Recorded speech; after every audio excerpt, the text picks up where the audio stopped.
Bismillahirrahmanirrahim. Wa 'anil Mughirah bin Syu'bah, dan hadis akhir sanad dari sahabat Al-Mughirah bin Syu'bah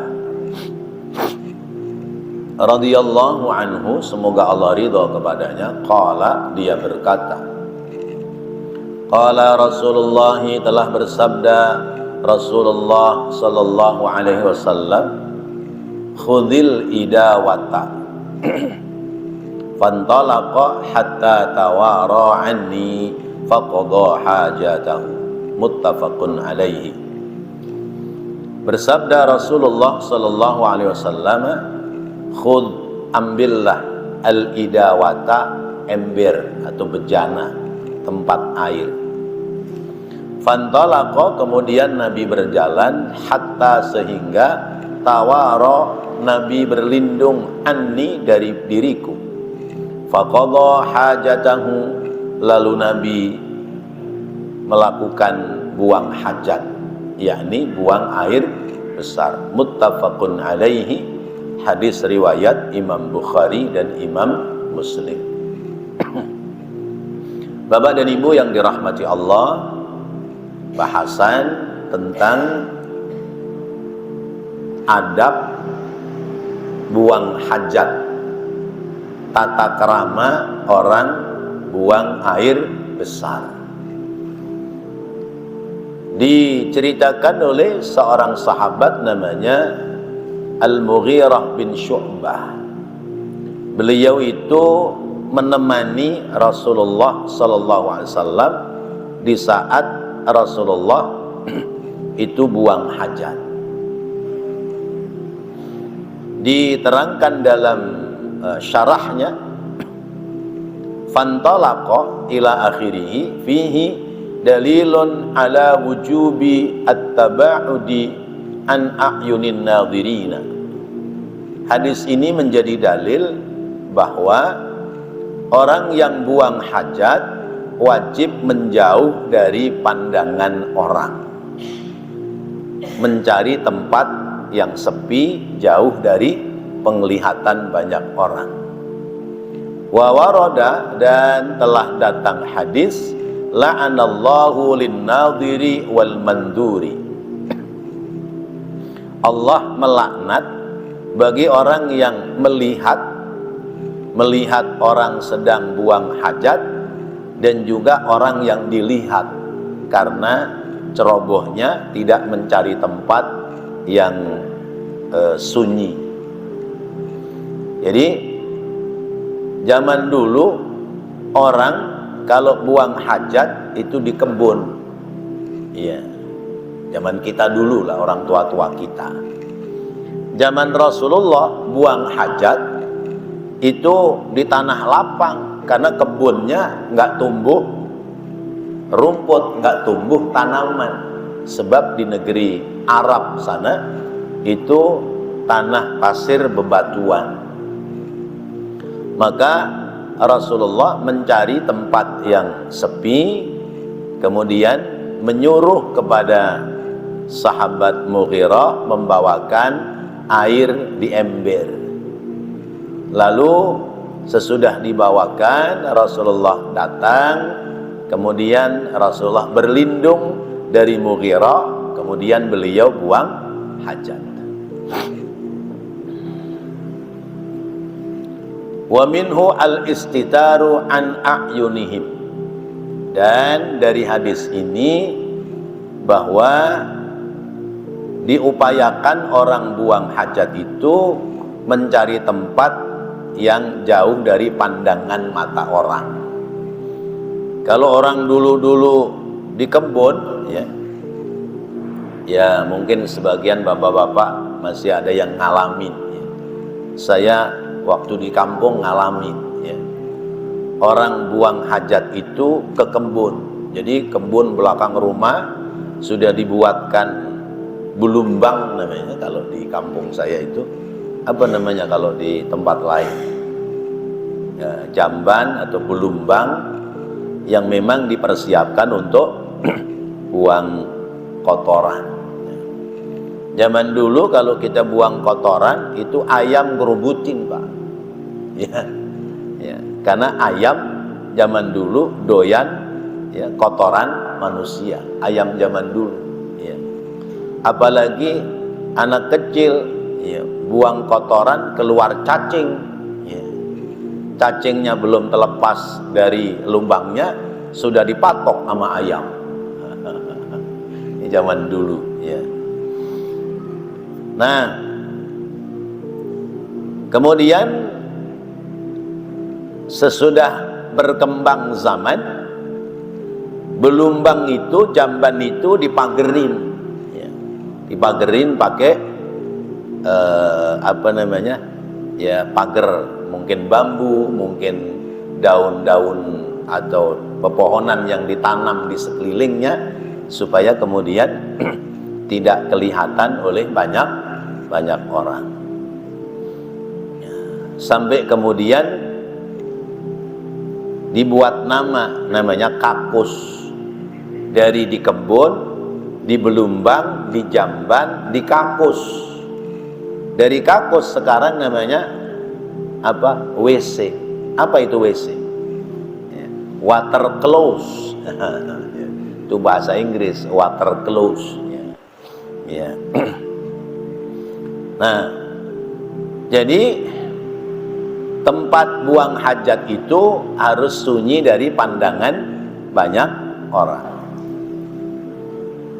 Kalau ada orang ngintip, ya, ngintip orang lagi BAB atau ngintip orang mandi, ya.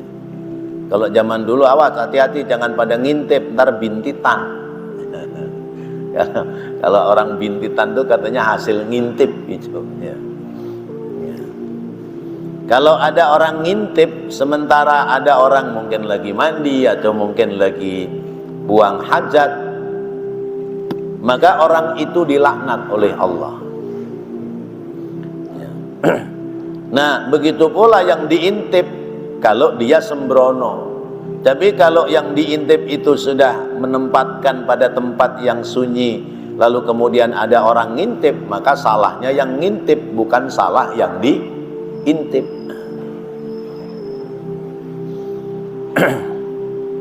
Fal hadisu yadullu, maka hadis ini menunjukkan ala umumit tawari, atas keumumannya mencari tempat berlindung, sawa'un kana liqada'i hajatin aw li ghairihi, sama saja apakah itu untuk buang hajat atau keperluan yang lain terkait dengan terbukanya aurat.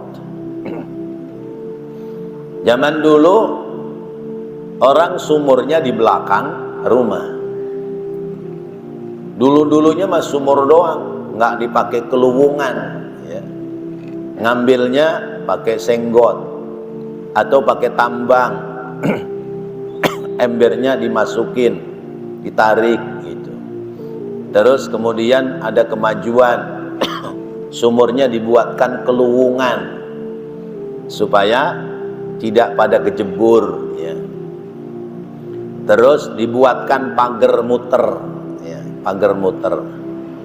Kolamnya itu belum pakai apa itu kolam permanen, ya. Pakainya namanya pedasan. Apa Pak? Padasan, ya. Gerabah besar yang ada mulutnya di atas buat nuang air, lalu dibuatkan lubang. Dibuatkan lubang. Nyumpelnya pakai apa? Sendal bekas, ya. Sendal bekas dipotong, dilancipin buat nyumpel. Nah, masih ada yang ngalamin begitu? Masih? Berarti udah tua. Kalau yang ngalamin zaman itu sekarang berarti sudah tua. Karena itu sekitar tahun 70-an, 80-an. Di Jakarta tahun 80-an masih ada. Saya masih ketemu. Dulu saya pernah tinggal di daerah Pedurenan Masjid, itu masih ada sumur senggot. Itu tahun kira-kira tahun 84, 85. sebelum kemudian berganti sumur Oglek, sumur Dragon, ya, sumur Pantek. Nah itu kamar mandinya ya cuman ditutup tanaman doang sama pagar, ya melompong, nggak ada pintunya gitu, sehingga orang bisa ngintip. Sekarang mungkin masih ada di daerah-daerah perkampungan, daerah perkampungan. Dulu di daerah Saketi, ya, daerah Saketi, Serang, Banten ke sana. Itu malahan nggak ada pagernya, jadi orang mandi itu kelihatan kemana-mana. Makanya mandinya pakai pakaian, pakai baju, ya. Orang perempuan ya pakai kaos, pakai sarung atau pakai kain gitu, jadi nggak telanjang bulat, ya. Mungkin sekarang masih ada di beberapa tempat. Nah itu berarti harus at-tawari, liqadha'i hajatin aw li ghairihi, harus mencari tempat berlindung ketika orang buang hajat atau keperluan yang lain terkait dengan buka-buka aurat. Kemudian wa fi akhdhil idawati, dalam hal mengambil ember, membawa ember yang berisi air, dalilun ala annahu yustahabbu liqadil hajati ay yastanjiya fi tilkal halati, memberikan dalil bahwasanya disunatkan bagi orang yang buang kotoran itu agar beristinja, ya, cebok, bersuci di tempat di mana dia buang hajat. Jadi ke kebunnya itu sudah bawa air di ember buat cebok di sana. Kalau zaman dulu mah nggak begitu. Pokoknya ya buang cemplung, udah. Begitu udah cemplung, pulangnya ya masih dalam keadaan kotor gitu.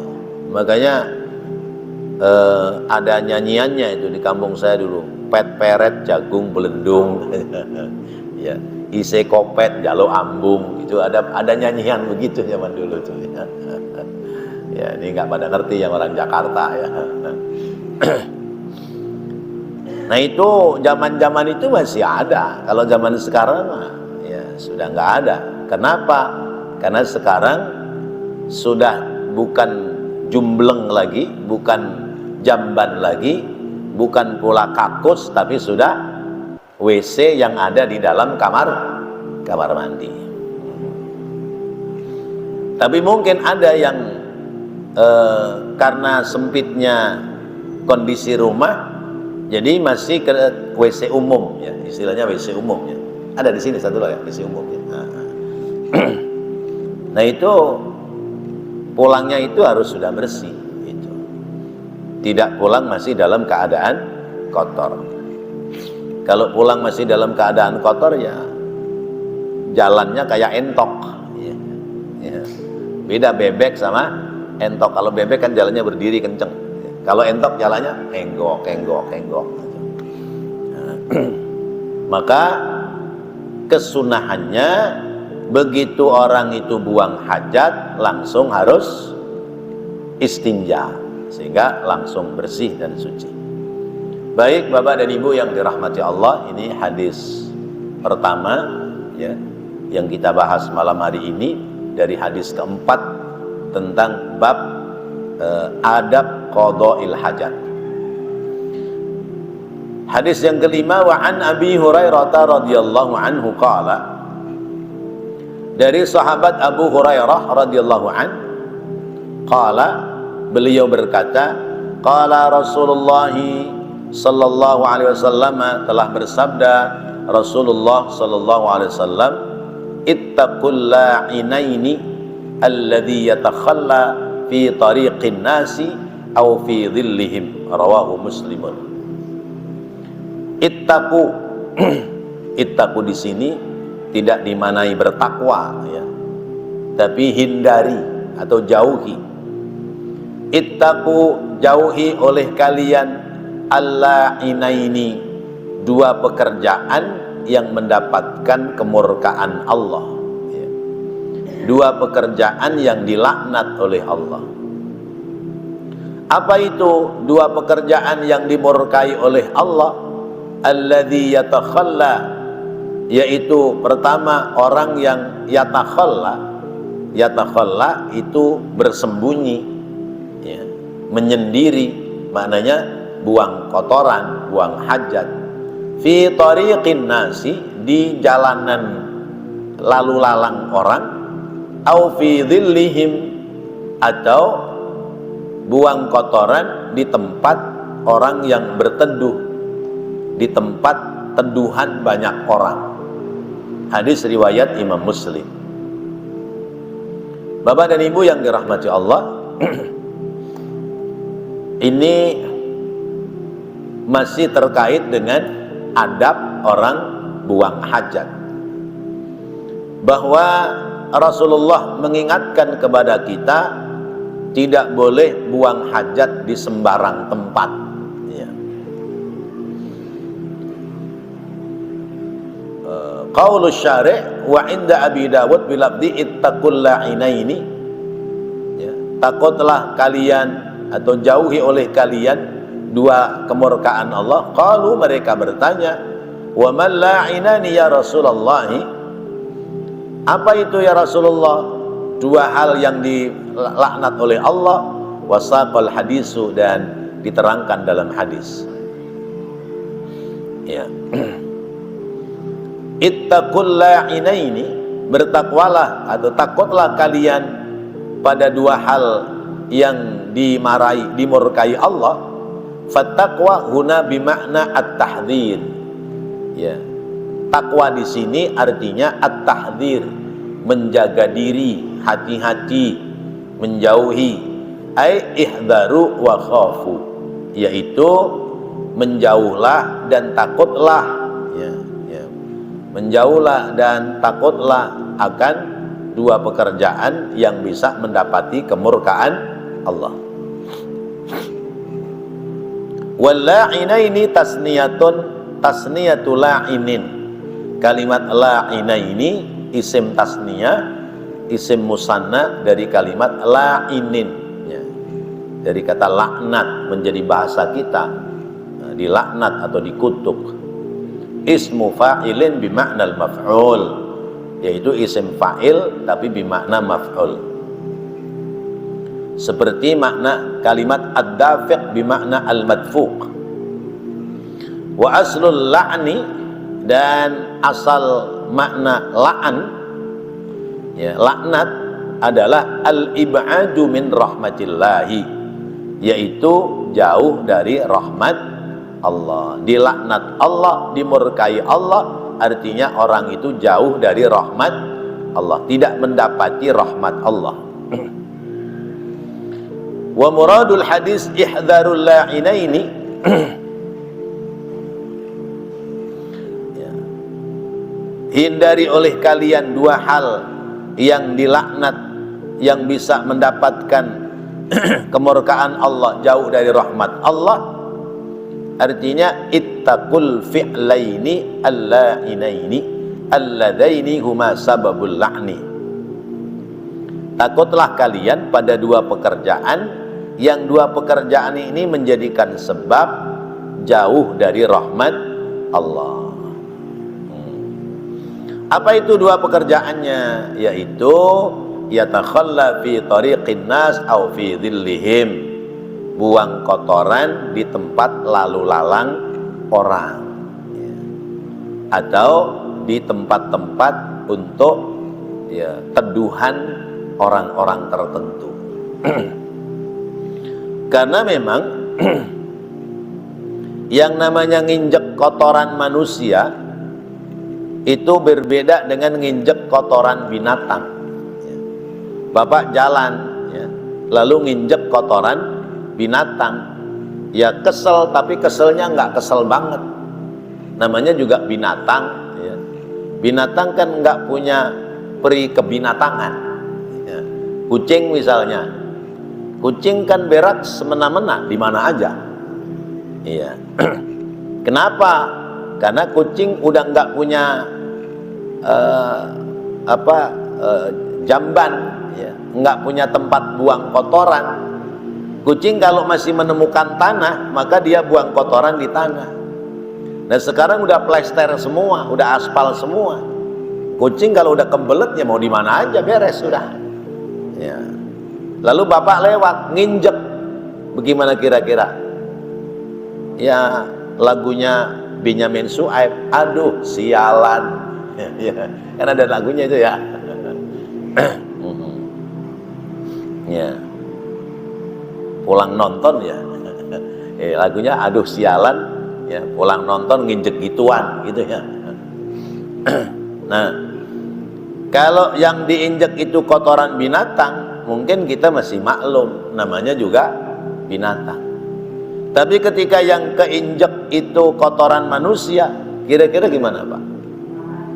Ya, pasti tingkat marahnya beda. Kurang ajar nih, bukan sialan doang, kurang ajar nih. Ya, tai siapa ini sembarangan di sini gitu. Ya, itu. Nah, maka ada cerita, ya, ada cerita. Nih yang cerita temen sih. Jadi Pak Haji jalan ke masjid, ya. Keluar dari pintu garasi, begitu mau ke masjid nginjek kotoran manusia. Ya udah, kalimatnya begitu, kurang ajar nih siapa ini yang ini nih. Ya. Tapi terus jalan ke masjid karena mau sholat subuh. Ya, akhirnya karena di samping rumahnya ada keran, dia cuci kaki itu dulu di keran rumahnya. Jalan ke masjid. Sampai di masjid ketemu Pak RT. Pak RT sholat jamaah juga.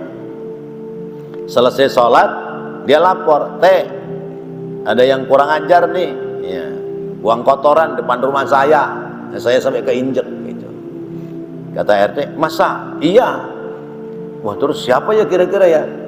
Udah sekarang dicek aja kotorannya, dicek kotorannya. Pertama kita identifikasi, ini kotoran orang laki-laki apa kotoran orang perempuan. Itu cara bedain kotoran orang laki sama kotoran orang perempuan gimana Pak? Kata Pak RT, kalau air kencingnya pisah sama kotoran, berarti yang buang kotoran orang laki-laki. Tapi kalau air kencingnya nyampur sama kotoran, berarti yang buang kotoran orang perempuan.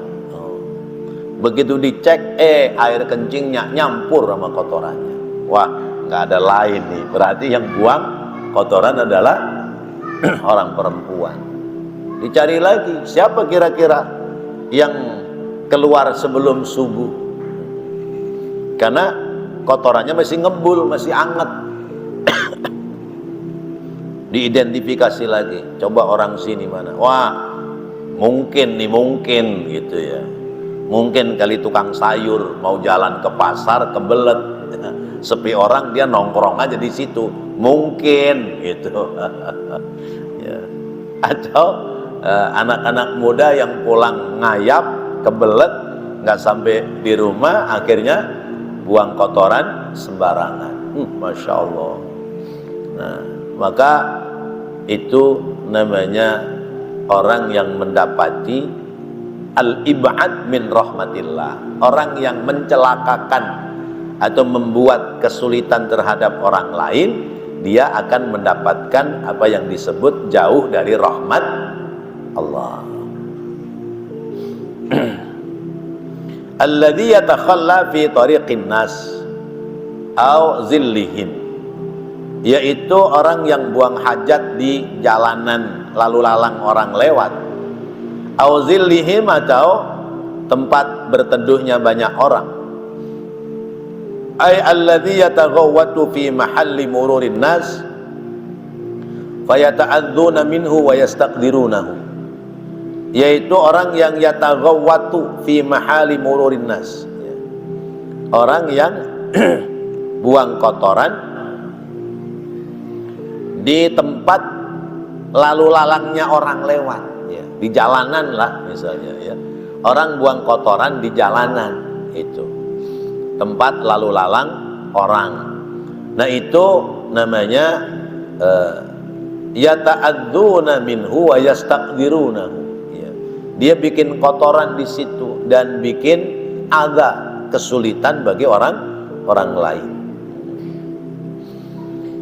Nah, bikin kesulitan orang lain karena orang itu pada menggunakan jalan. Banyak pengguna jalan yang akhirnya kesulitan gara-gara ada kotoran manusia di situ.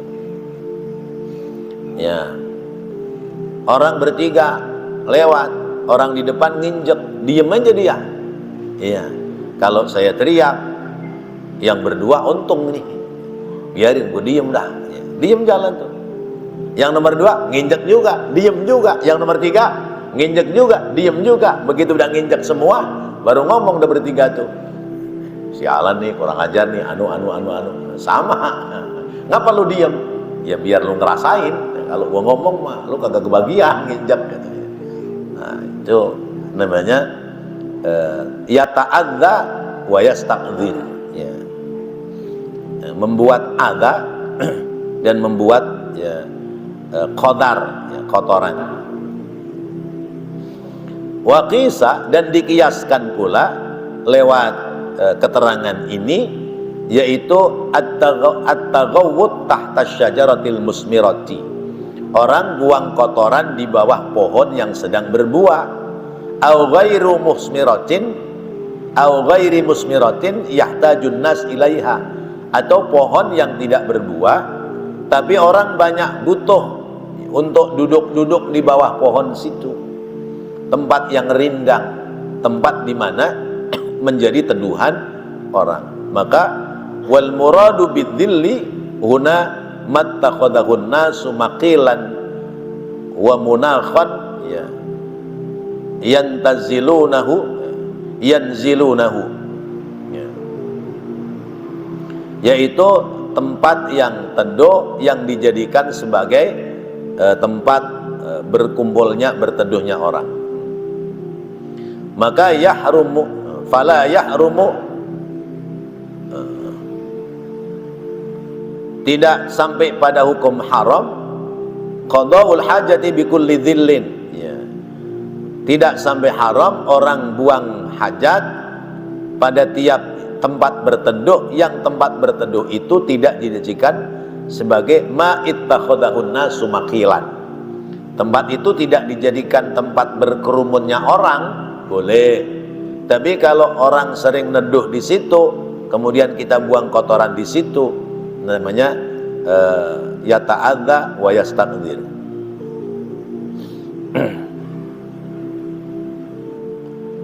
Dasarnya mana? Idh qa'adan nabiyyu sallallahu alaihi wasallam tahta haishin nakhlin, ya. Karena Nabi itu jongkok, ya, di bawah satu tempat yang di situ ada teduhan, tapi tentu tempat teduh yang tidak dijadikan sebagai kumpul dari banyak orang.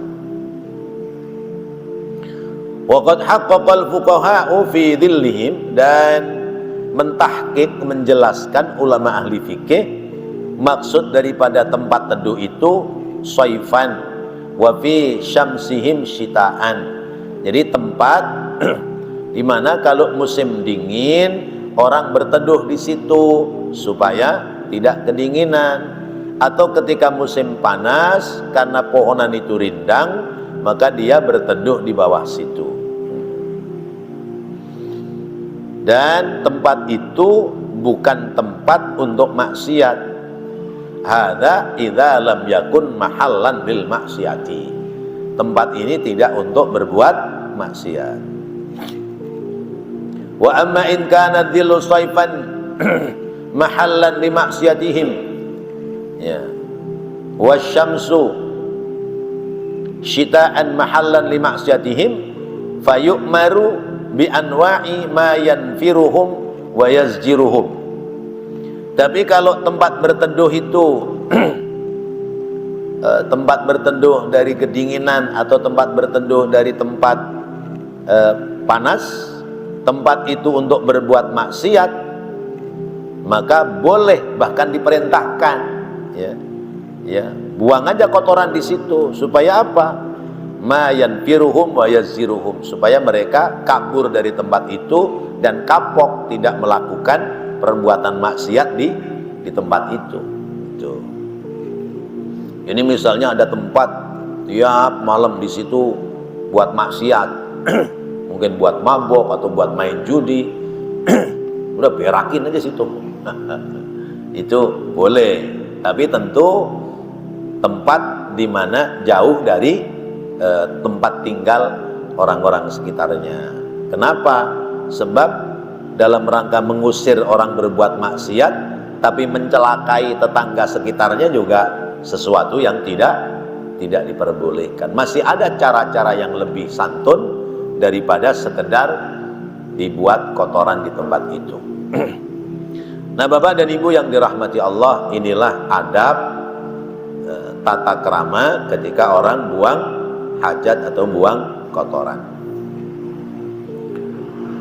Zada Abu Dawud an Mu'adzin, menambahkan Imam Abu Dawud, yaitu dari sahabat Mu'adz bin Jabal radhiyallahu anhu, al-mawarida. Ya. Allah melaknat pula atau memberikan larangan orang buang kotoran al-mawarida di tempat menggenangnya air. Walabduhu, dan lafalnya ittaqul mala'ina as-salasata, takutlah kalian ya, melakukan pekerjaan yang menjadikan sebab dilaknat oleh Allah. Ada tiga pekerjaan yang menjadikan sebab orang dilaknat oleh Allah. Apa itu? Al-bazzara fil mawaridi wa qari'atit tariqi wa dhilli, yaitu yang pertama buang hajat fil mawarid, ya, di tempat air yang menggenang, air menggenang yang dibutuhkan oleh makhluk, wa qari'atit tariqi, dan di jalan keramaian, jalan yang ramai, wa dhilli, dan di tempat yang teduh. Qauluhu al-bazzar fil mawarid, ay qada'ul hajati fil mawarid, ia jam'u mawradatun. Ya. Mawradatun itu tempat taraddud, tempat mondar-mandir, ya. Wa huwa mahallu wurudin nas, yaitu tempat lewatan orang banyak, bolak-baliknya orang. Ay tariquhum au manhalul ma' alladhi yaruddu alaihin nas, atau jalanan menuju tempat air yang di situ orang banyak lewat dan membutuhkan. Wakila al-mawarid al-amkinah allati taruddun nas alaiha, dikatakan yaitu tempat di mana orang banyak lewat di tempat itu. Nah, itu namanya al-mawarid. Dijelaskan pula al-mawarid itu yaitu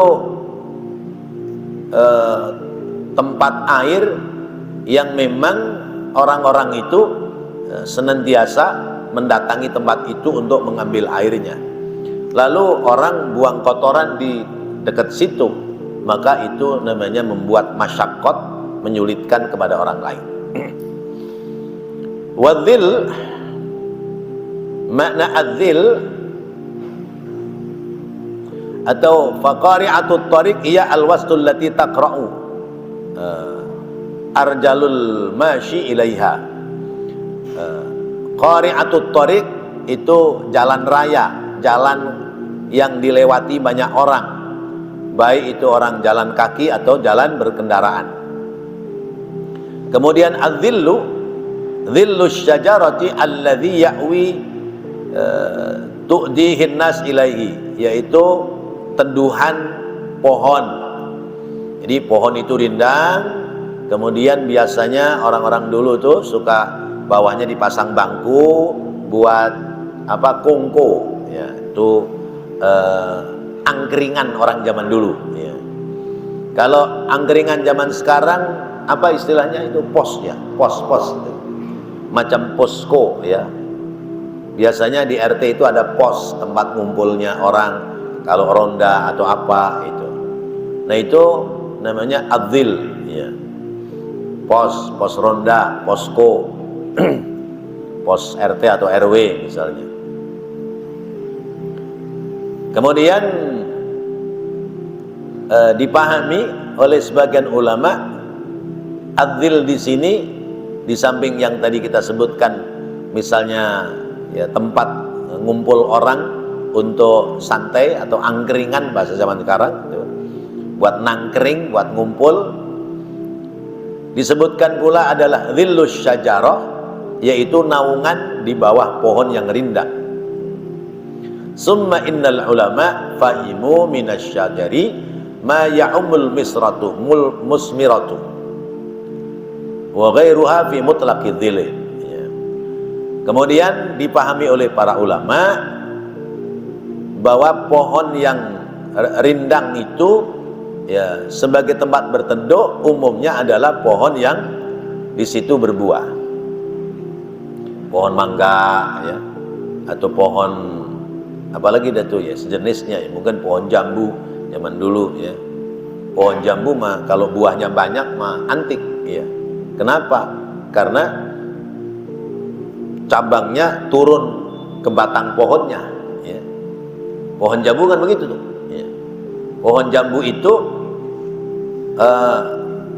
ini batang pohon, akar, cabangnya naik, tapi cabangnya balik ke bawah. Kenapa Pak? Ditangkringin kita ya, kita pada naik tuh ya, pada manjat, akhirnya cabangnya jadi turun ya. Metik pohon, metik buah jambu itu dari pucuknya jambu tapi sudah ada di bawah. Nah itu kayak di surga. Di surga besok begitu tuh. Ya, buahan itu ya tumbuhnya dari pucuk-pucuknya pohon tapi posisinya di bawah. Jadi nggak usah manjat lagi. Nah itu dhil namanya, tempat di mana orang banyak berkerumun di situ. Kalau orang zaman dulu memang mainannya begitu. Kalau nggak manjat jambu ya manjat mangga. Kalau nggak manjat pohon mangga ya manjat pohon jamblang ya. Kalau nggak ya pohon salam dulu. Kalau nggak ya buni ya. Tuh mainan zaman dulu tuh anak-anak begitu. Ya. Nah, zaman sekarang pohonannya yang mau dipanjat udah nggak ada. Ya mau manjat apa? Ya, udah pada jadi bangunan rumah. Nah, wa